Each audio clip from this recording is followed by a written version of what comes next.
Ao abrir esta sessão, tenho o dever de dizer algumas palavras sobre a homenagem que hoje prestamos ao Barão do Rio Branco e à sua memória.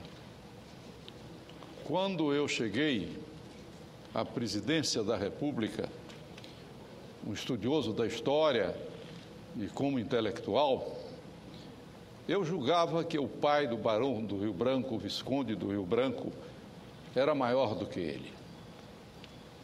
Como um velho leitor dos anais parlamentares desta casa, do tempo do Império, eu conhecia a presença do Visconde do Rio Branco nos grandes debates que se travaram sobre grandes problemas do país. Sobre a questão do prata, principalmente, sobre a lei do ventre livre.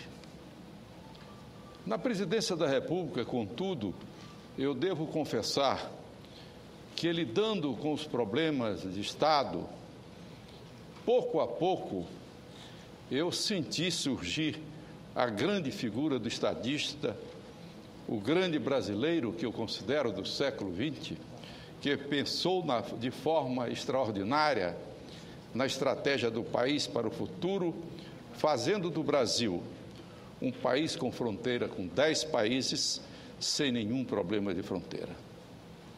Era o Barão do Rio Branco.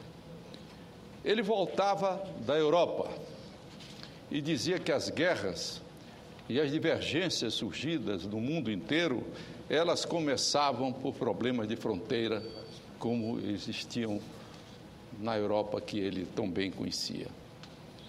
Essa linha de fronteira, que na palavra de um poeta português, grande poeta Miguel Torga, ele dizia num poema célebre que pode ser definido no seu verso: de um lado terra, de outro lado terra, de um lado gente, de outro lado gente.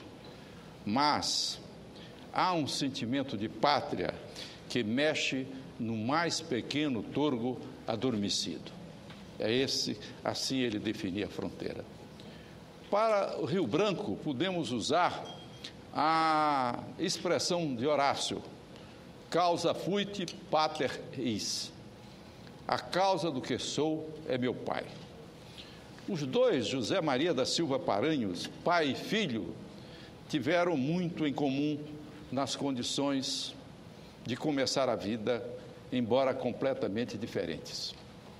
O Visconde do Rio Branco, nascido na Bahia, começou a vida com muitas dificuldades. Veio para o Rio de Janeiro, transformou-se, ele era um liberal, ele era conservador, ele era liberal, e no Rio de Janeiro foi como liberal, ele foi eleito deputado algumas vezes.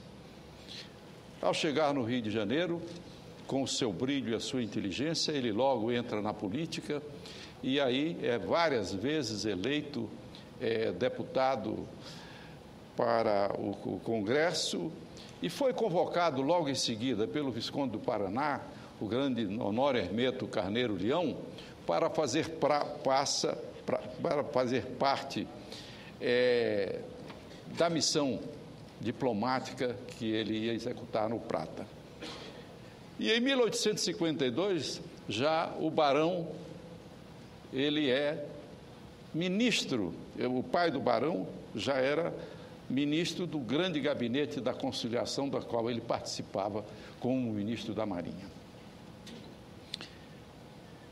Os retratos contemporâneos sobre o pai do Barão do Rio Branco mostram todos uma grande admiração que tem pelo aquele grande homem que ele foi. Basta lembrar o texto de Machado de Assis, que descreve muito bem algumas figuras do Senado, na sua crônica célebre sobre o Senado, onde ele diz sobre o Visconde do Rio Branco: a ânsia de defender a defesa era tal que as primeiras palavras, ele se referia à questão do prata, foram antes bradadas que ditas. Não a vaidade, senhor presidente. Daí a um instante, a voz tornava-se no diapasão abissual e o discurso continuou como nos outros dias. Eram 9 horas da noite, talvez tenha sido o discurso mais longo já proferido no parlamento brasileiro. Quando ele acabou, e estava no princípio, diz Machado, nenhum sinal de fadiga, nem do auditório, nem naqueles que o aplaudiam. Foi uma das mais fundas impressões que me deixou a eloquência parlamentar. É o testemunho que Machado deixa sobre o Visconde do Rio Branco.